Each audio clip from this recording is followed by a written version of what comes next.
Hey everybody, this is Dean with the Two Party Podcast. I'm on here and I'm gonna try to pronounce it again and do it right. It's Yehudit Silverman, and she's with us this morning, and she's just got a great story, a great career path, and just she really just has so much to share with you guys that I'm not sure we can do it all in one episode, but we're going to try to fit in what we can, and most importantly promote what she's doing in her life. Go ahead, Yehudi, go ahead and tell us a little bit about yourself, where you're from, how you got to where you are, and maybe some of the journey you've been on that's got you where you are. Yes, thank you. And thank you for having me. For sure. When I was growing up, I spent a lot of time hanging upside down from trees reading books. I think I liked the idea of stories and also the perspective of being upside down. I went to a school where there were very few Jewish students, so I experienced a lot of anti-Semitism and the feeling of being the other, which I'm sure a lot of your listeners have experienced for different reasons. So being alone on the playground, I wanted to be different. I wanted straight hair and bangs. But I learned that in my imagination and my creativity, that was really healing. I also had a brother that was born with a heart condition, and this was before open heart surgery. So we were always aware if his lips were blue, he couldn't run. He often had headaches and difficulty breathing. So I learned that bad things happen to good people. But I also learned it matters how you respond. And my brother was the most enthusiastic person I know. He learned how to do the twist first, down, laughed at all my ridiculous jokes. Sadly, he died at 46 from a heart attack. But I feel like his life really taught me about living fully. And I also grew up with myth and fairy tale. My grandmother would read me fairy tales on the couch, and I listened to records of Greek myths. So this was a big part of my world. And then, as many teens, I was a really sullen, unhappy, rebellious teen, got into trouble, and then discovered dance. And I went to Sarah Lawrence College and took dance very seriously, learned discipline. And when I graduated, to make a living, I taught dance. And interestingly, one of my students asked me if I would work with her. She could only speak in a voice like this. She couldn't talk above this. And she had what's called selective mutism. For years, she had this condition, and doctors couldn't find out what it was, but she couldn't talk normally. So she asked me to work with her. I had no training as a therapist. I wasn't sure what she meant by work. I said, look, let's meet. I won't charge you. We'll just meet. So I brought in the idea of stories, and she chose the story of Snow White. And one day when she was in a container that was in the room that was representing the glass casket from the story, she banged on it and yelled in a normal voice, "Let me out!" When I told her afterwards, she didn't believe me. So next time I recorded her. So we worked together, and she slowly regained her voice. She felt I had cured her, but I knew the truth. It wasn't me, it was the story, and it was the creativity that really healed. So that started my journey, and I went back to school, studied dance therapy, drama therapy, somatic therapies, and then started working in hospitals and bringing that work to different clients. So I think that my experience of being the other, having a brother with a heart condition, and myths and fairy tales all sort of came together in this approach, the story within myth and fairy tale. And the story within is also the book that you've written. Yes, I recently published a book And the book takes readers through a step-by-step creative arts therapies process of discovering your own story, the story that calls to you, and going through different creative mediums with that story. And the goal is really to uncover and access hidden and inaccessible aspects of ourselves. And I think we all have that. Absolutely. Mm-hmm. And Yep. sometimes they're hard to get to, like. Yep.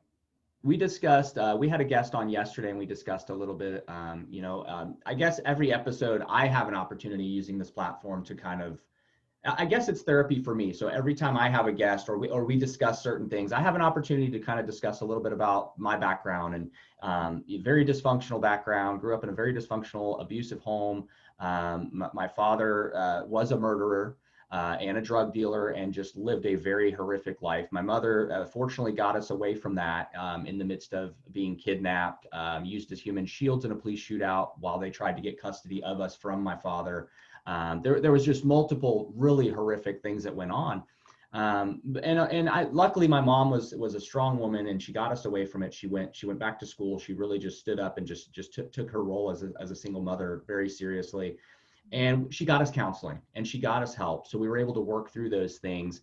And, exactly like you just said, the things that we bury and the things that are deep, while a lot of the counseling had helped me, obviously later in life, I went through paths that I, obviously shouldn't have done. It was my journey. It's where it got me where I am now. But those same things that we thought, counseling would subside or counseling would help, they didn't. Because those things were still issues in me, and whether it came out in drinking or came out in my addiction, or just making poor choices, just not having that example of, whether it be the structured good family or just having worked through those things enough to really understand them and understand why they would affect me and how I can work about not letting them affect me. And what I love about what I'm hearing that you do is the creative. I've always been really good at art and drawing and sketching. I've never really taken it to a new level and really focused on it. But over the years, I've always had a sketchbook or drawings or journaling. And I've always considered myself pretty talented. I just never jumped on that artistic side of myself. But the creativity, I love that because I know there's so many therapists that work in that capacity. As far as like they'll bring somebody in or maybe a child that's kind of difficult to work with and they'll start off with art and they'll start off maybe with reading and then work their way into the talk therapy. And that's why I think the dynamic of what you do is quite amazing. Mm. Well, first of all, I'm really moved by your story. Wow, like it's almost mythic and the obstacle all the way, and Oh yet yeah. you model of your mother Mm-hmm. who made this transformation like that. Mm-hmm. She was very strong, very strong. Mm, mm. Yeah, I think the creative arts are so healing because often what's inside of us can feel overwhelming. And when we create something, it becomes something that's outside of us, something we can look at, something we can work with. So it's less overwhelming, whether it's Mm-hmm. art, whether it's drama, whether it's music. And it's very life-giving. That's the Mm-hmm. thing about the arts, right? They're very Yep. life-giving and inspiring, and they tap into our own resilience. Yeah. Being able to take a thought or idea and make it tangible, make it real. Exactly, exactly. And I think that there are so many layers in our psyche, and often what happens in therapy is that we can stay on one layer and Mm-hmm. circle around Yep. the same stories, the same narrative of who we are. Mm-hmm. Those deeper layers that we can't even touch on that come out through the arts and also come out through using myth and fairy tale. Mm-hmm. And so how many do you do regular sessions with people, or is just this just have you just had an opportunity through the things you do to really work with people, or is this something you engage in your daily life? I was very privileged to be able to work in hospitals. So I worked with very diverse populations, and it was amazing to be able to bring in this idea of creativity and Mm. stories. For example, I worked with a young girl suffering from anorexia, severely so. She was hooked up to a heart monitor, Mm-hmm. about 55 pounds, and she was about 14, 15. And she was really not compliant at all with eating. And I went in and I sat down on her bed and I felt something very squishy underneath me. And I sort of picked it up and realized, okay, this is her food that she was supposed to. Mm-hmm. So she began to deny it. And I just threw it away and said, tell me about stories that you like. So she told me about The Wizard of Oz. And we worked with The Wizard of Oz. And she chose the character of Dorothy. The tornado was her eating disorder. But basically, she thought it was very healing because it took her to Oz, which was this magical place of starvation. And I realized when in working with her that there was no way she was going to get help from the doctors, who she really saw as evil witches, Right. unless she would really embody this. Mm-hmm. So one day she embodied the tornado and she was spinning like on her bed, kind of moving around. And she did this maniacal laugh and then stopped and started crying. And I think that was the first time she realized that it was destructive. Mm-hmm. And then slowly but surely, it took a long time, but she got better. And I really feel like it was the story that allowed her to witness that, to see that this was destructive. People telling her that didn't matter. She was Mm-hmm. up to a heart monitor, Yeah. didn't matter, which is hard for us to believe. But so that was one of the ways in which I feel like the story within, I got to use it in hospital. It's really amazing, you know, and even her story, you know, in the place that she's at, like you said, she's on a heart monitor. She's got so many other things going on, and and really at the heart of it is this eating disorder, and you know, to break through to that in the middle of everything else going on, but yet it really taking a matter of her tying this in with you with a story in that creativity for her to be able to label things as they are, kind of how you explained it, you know, like the tornado is this part of it, the disaster of it, and for her to be able to link all those things up and then have a moment where she can break through. And you know, over the years, I think I've had a lot of breakthroughs, but it wasn't really up until I would say about 6 years ago that I really started taking a good look in the mirror, so to speak, and really just kind of reflecting on what I see in the mirror, what I like and dislike about myself, not what I dislike to the point where I want to get rid of it, but to the point where I have to recognize that that's who I am. Mm. And I have to love the person that's in the mirror, and even the flaws. I have to learn to love the things that I don't care about, whether it's be cosmetic or physical or and so that's about 6 years ago. I really started taking an emotional, spiritual, and physical journey. 2 years ago, more physical than ever. I was diagnosed many years ago, about 2010, 2009, with both my heart valves were failing. Mm. And at that point, I was also fighting for custody of my son. And so I was in the middle of a custody battle, and then looking at having to have open heart surgery, have both my valves replaced, which would have prevented me from having custody of my son, because I Mm. would have been laid up in a hospital for, you know, healing up for several months. And you know, I chose not to. I chose not to have open heart surgery. I put my son first, while a lot of people were like, you really should go get the surgery, and that way you can be here for your son, because if you don't make it through if your heart fails, you're not going to be here for your son. And I said, you know, I think it's more important right now that I fight for my son, and I fight to get custody of my son so that I can be a better father, and then we can work with the health issues together. Mm. And fortunately, he was young enough then that you know that wasn't a huge issue.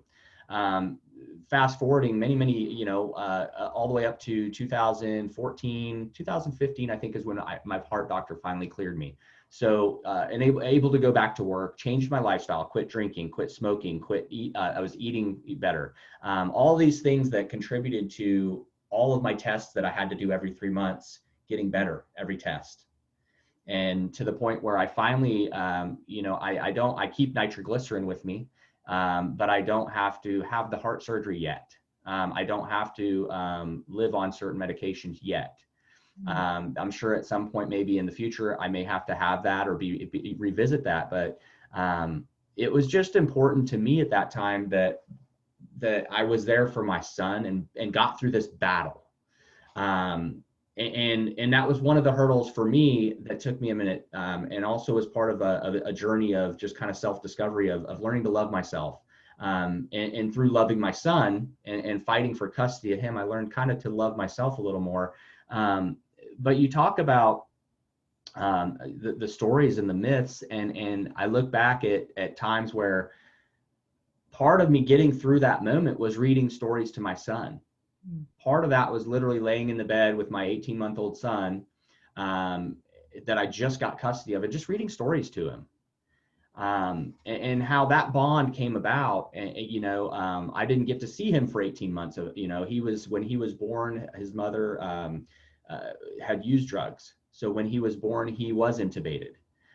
This is a woman that I never really dated. It was kind of, for lack of a better term, a one night stand type of mistake that I made that ended up making an amazing child out of the deal.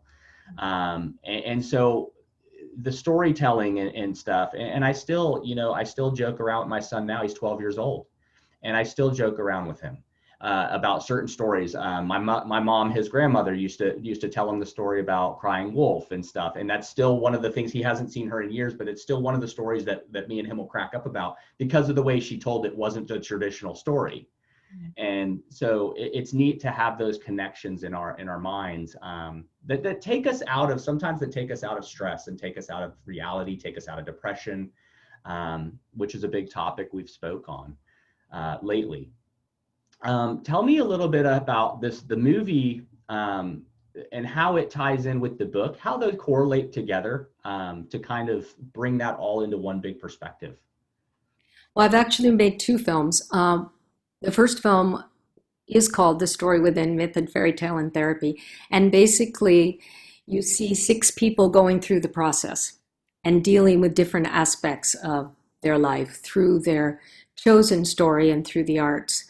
One woman in the film has bipolar, and she's working with the effects of that through the film, and you see her processing and facing her challenges through the story. She chose the little match girl.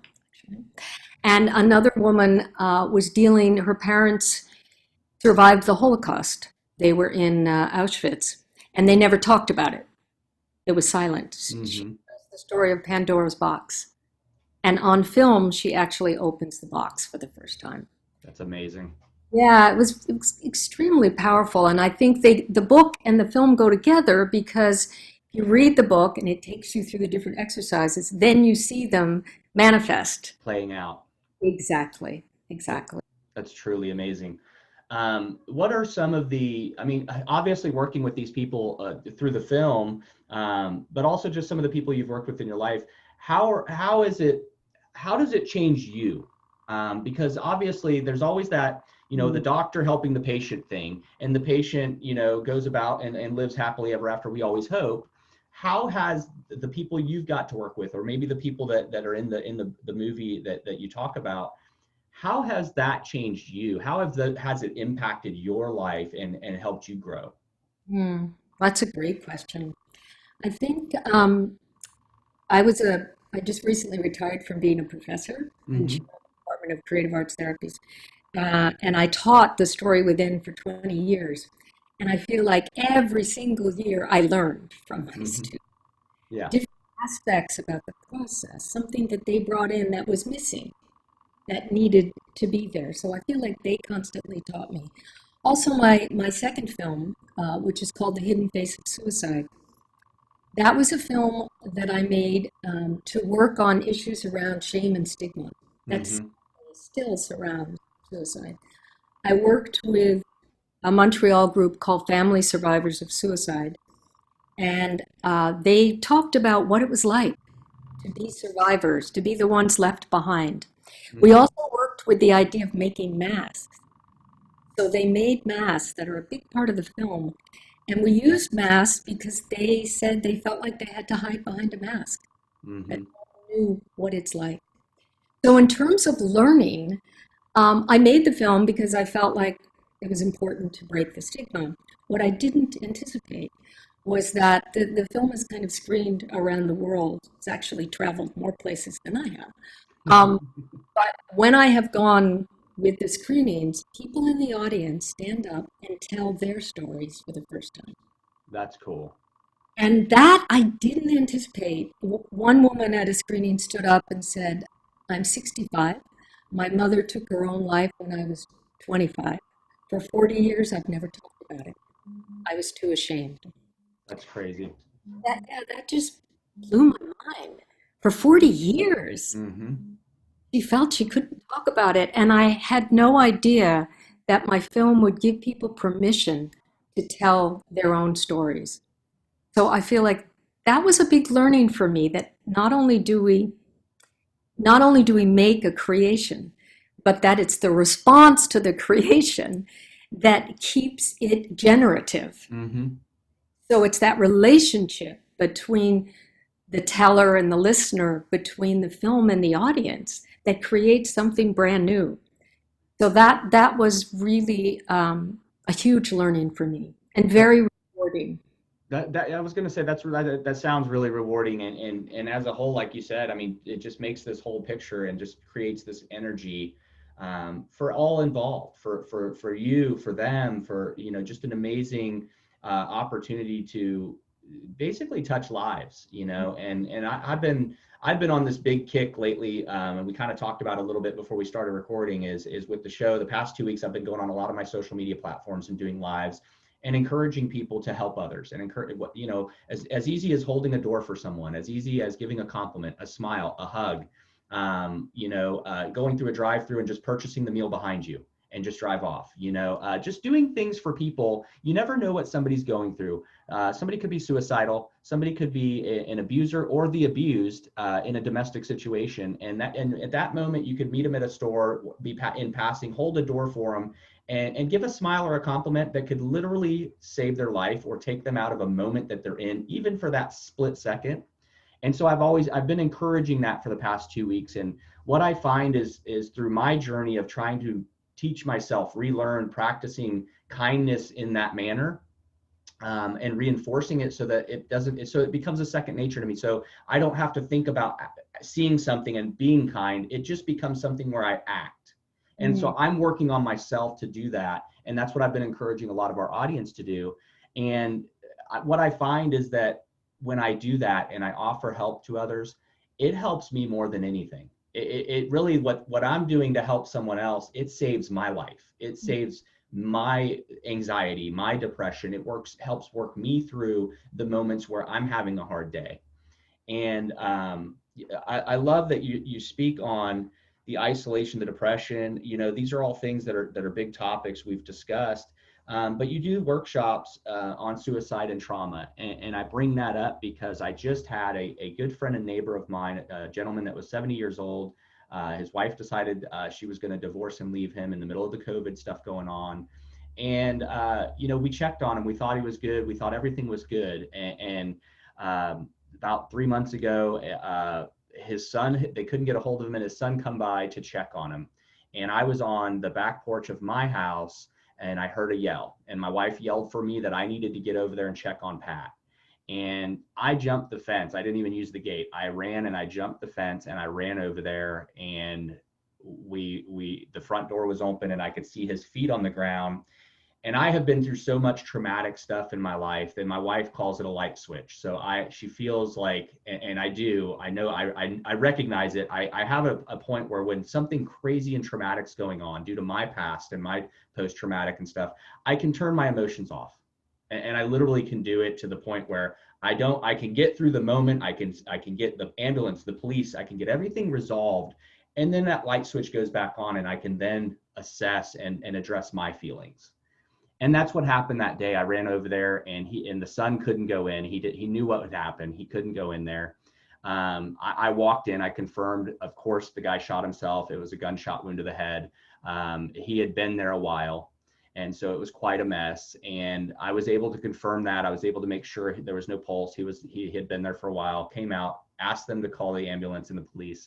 And we went from there. And then, you know, obviously that evening and days after, and here we are months after, you know, and again, this was a good friend of mine. I love the guy. Um, and I recognized that there was some of this I needed to work through, because I recognized these were, while the switch came back on, these emotions were there, and my wife was there to help me. And, you know, obviously the police and several others had offered, you know, there's counseling for this if you need it. And, you know, I have been through so much, and I've been through the counseling that I decided it was a moment that I needed to really reflect at my age on how I used to handle things when I was younger, when I'd witnessed these type things, and how I was going to handle this situation with a good close friend at this age. And so it was tough, and I had to work through it. So it really caught my attention when I saw that you do workshops and you discuss suicide and trauma. What does that look like? What do you do on your end to help maybe bring recognition to suicide? Like you said, a lot of people don't want to talk about these things. And I always encourage our audience, if they're struggling or they're feeling suicidal, speak up, talk to somebody, tell on yourself. Yeah, first of all, I'm sorry about your friend, and I love how you started when you talked about just doing simple, kind things for other people. Hmm. Because I think It's important. I feel, especially right now, it's important.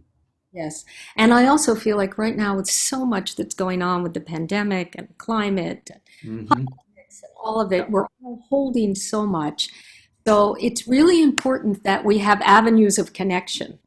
So I feel like that's part of what I'm doing right now is really through the book, through my newsletter, through webinars, free webinars. I've offered a lot of, I just did a conference actually hosted by Concordia with 9 panelists about story. We had 400 participants. And I feel like that this is allowing people to find avenues for themselves, to know Hmm. how important it is for them to tell their stories, Yep. find avenues of creativity. And I think in terms of trauma, I think what's so important with trauma is to find a way, a safe way of working with it. Yep. And that's what's so difficult because we don't want to redo the trauma, right? We Hmm. want to just go through the same experience again. So for me, I found that working creatively allows what's called an aesthetic distance. It allows a safety. So if you're working with a character and it gets too close and too scary, you just come back to this fictional world and Hmm. have an amount of space. And then when you're ready, your own trauma comes up in a way that you can deal with it. And I Right. think that's so important with trauma because we really need to have it be gradual and to Hmm. have it safe. Yeah, and I would agree. And you know, and there's a lot of, you know, traditional doctors in counseling. Like I said, I've been through counseling a lot in my life, and you know, everybody for not to dismiss obviously medicine. It's amazing what we've done and come a long way, and not to dismiss counseling in general. But there's techniques that are used that are effective for individuals, and it's not effective for others. And I think that's exactly where your creative type of therapy is really ingenious, to be honest, because there are people that aren't good at voicing and verbalizing emotion or verbalizing what's gone on or how they feel. And you know, traditional counseling, there's so much of a break. You got to get to know a patient. You've got to break down barriers and defenses and to get to that point. Whereas when you put yourself in a creative setting, you're so relaxed, you're so calm already. The defenses are already down because you're kind of just having fun. You're just kind of enjoying life. Whereas the creativeness as well as your emotions can come out so readily and so easily. And I can see that being, you know, just very helpful. I wish they had some of that when I was, you know, going through some of the stuff I was going through. You know, some of the coping mechanisms that I had back in the day was addiction and was alcohol. And I'm glad that I've overcome all of those problems. And I'm at a point now where my coping mechanisms are more based in reality, where I can genuinely look at a problem I'm facing, or if I'm having a bad day, I can look at it and understand it versus reaching for a drink or reaching for a drug, or just go make a poor decision. And there's a lot of people, and I know in our audience, there's a lot of people that they still don't have those coping skills. And there's a lot of people that get those coping skills early and are very smart thinkers.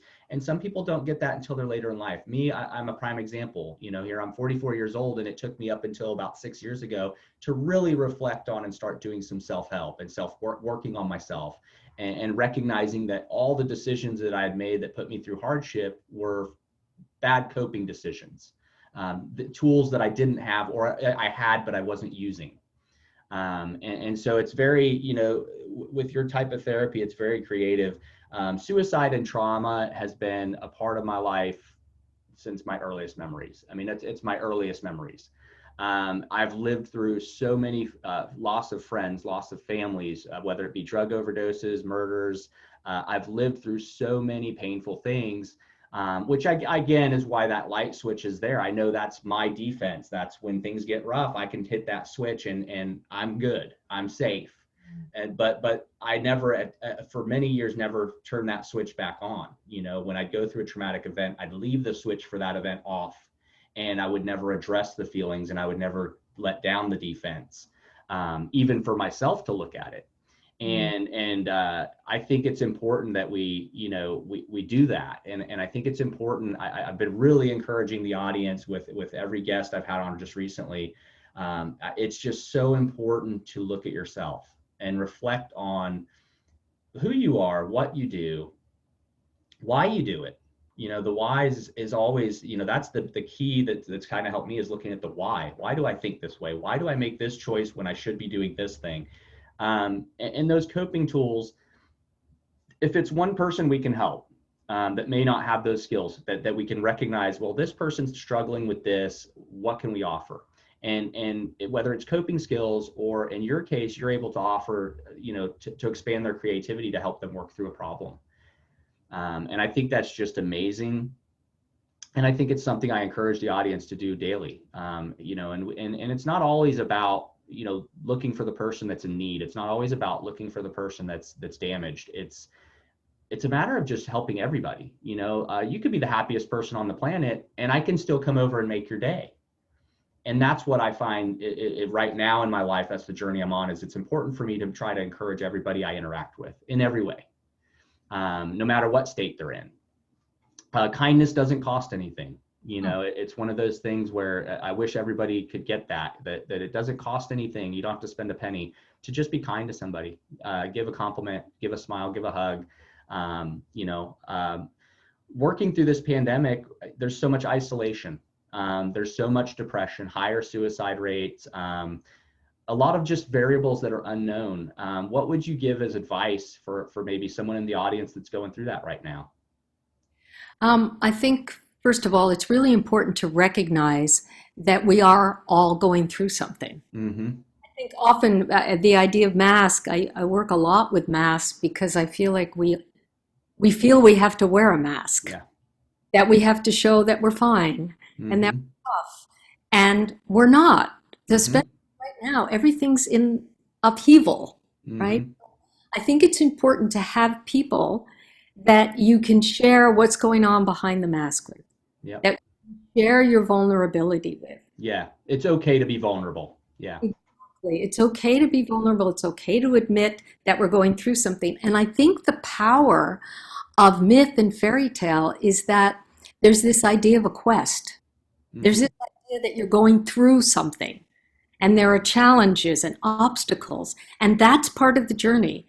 And I think if we can frame what we're going through in that way, in kind of a mythic frame, that we're the protagonist, we're the hero, but it's tough and we have to go through some stuff, then it's different. Then it gives what we're going through meaning. Meaning making and a sense of purpose is really essential for being healthy and healing. So I feel like that finding ways of connecting right now, probably on Zoom, right, and creativity. It doesn't matter if you've never done any creativity, collage, but having someone see that part of you and validating it Yeah. and witnessing someone else is extremely healing. Yeah, and I encourage a lot of my friends and audience personally to always find there's a lot of people that just feel they're so alone and they don't realize they're surrounded with people, whether it's friends, family. In my case, a lot of my family's passed away. A lot of my family's gone. I don't really have family, but my wife's side, she has family that's now my family. And then on top of that, I have friends that I've known for years. And I really encourage people to look for kind of how you said, the people in your kind of make your circle, have an accountability partner for times when you're lonely. There's people that suffer with depression and suicidal thoughts, and they need to have an accountability partner. They need to have someone that they can open up and be vulnerable with, that can tell, hey, I'm having a bad day. I'm really having terrible thoughts today. I just wanted to let you know I might need a little encouragement, or I might need you to stop by and check on me.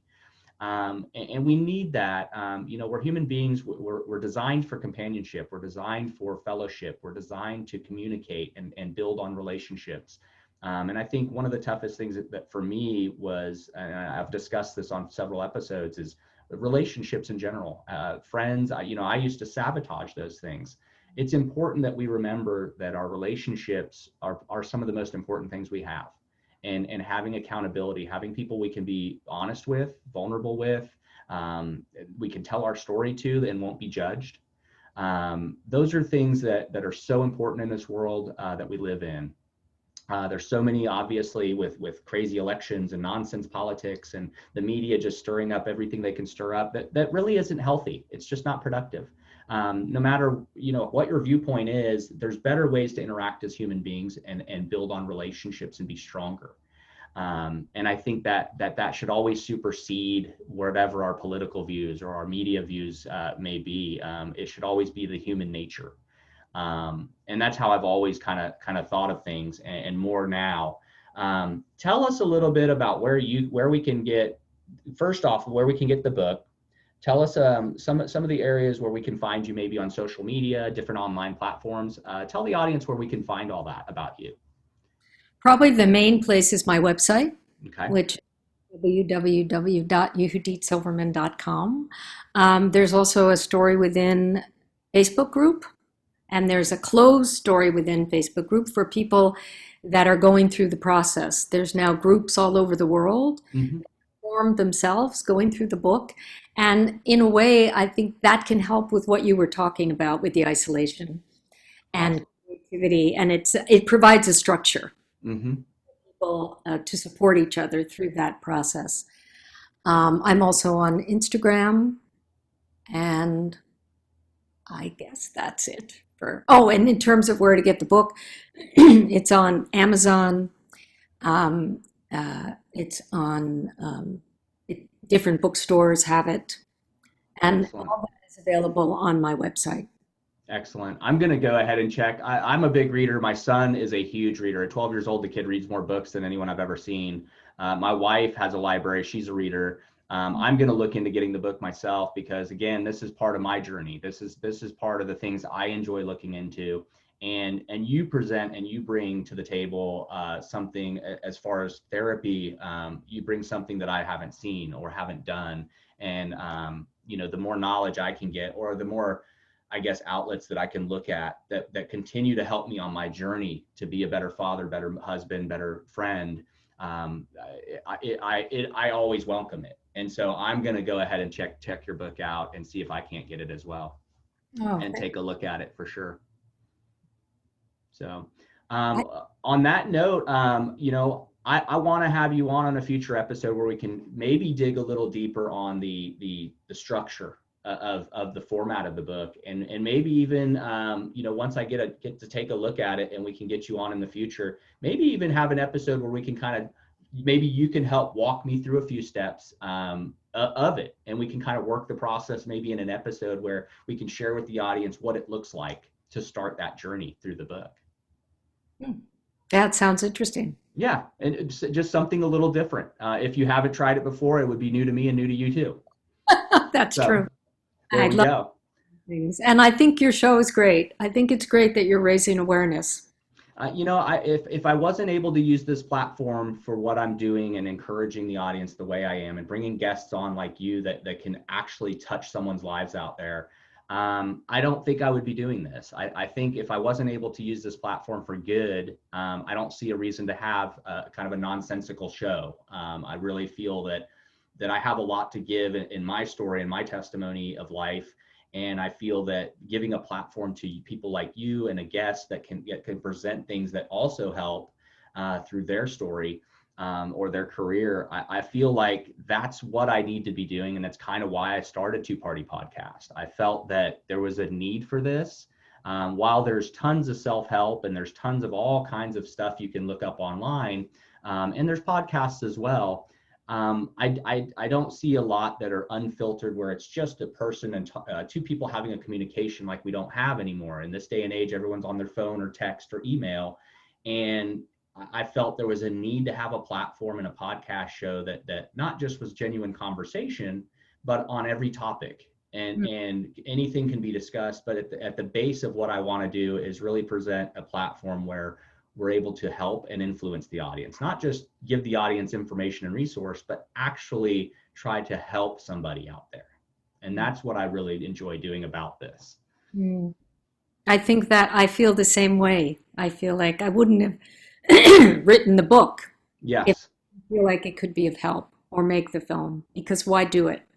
Exactly. And I've heard, and I always hear about, what is the legacy you leave behind?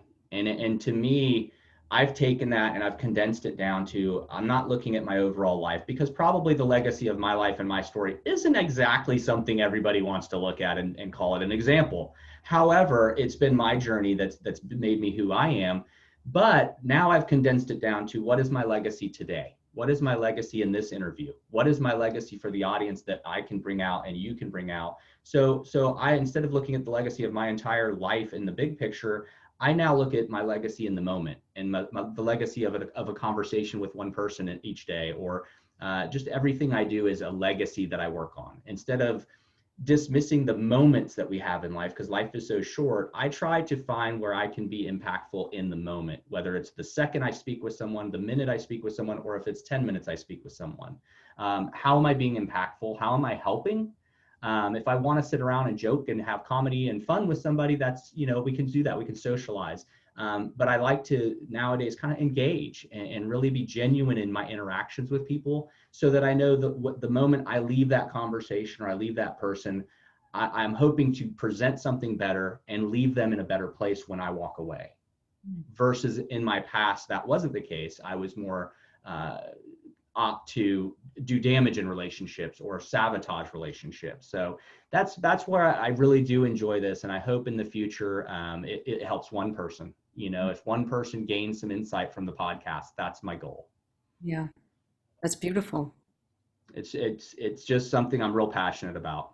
So again, I'd love to get you booked in the future and maybe do like we discussed, maybe kind of walk through some of the book and walk through some of the process you use.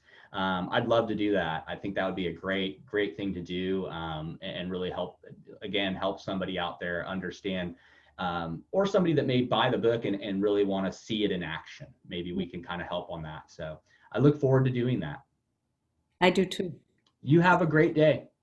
Okay, you too. Thank you. Yep. Have a great one. Thank you.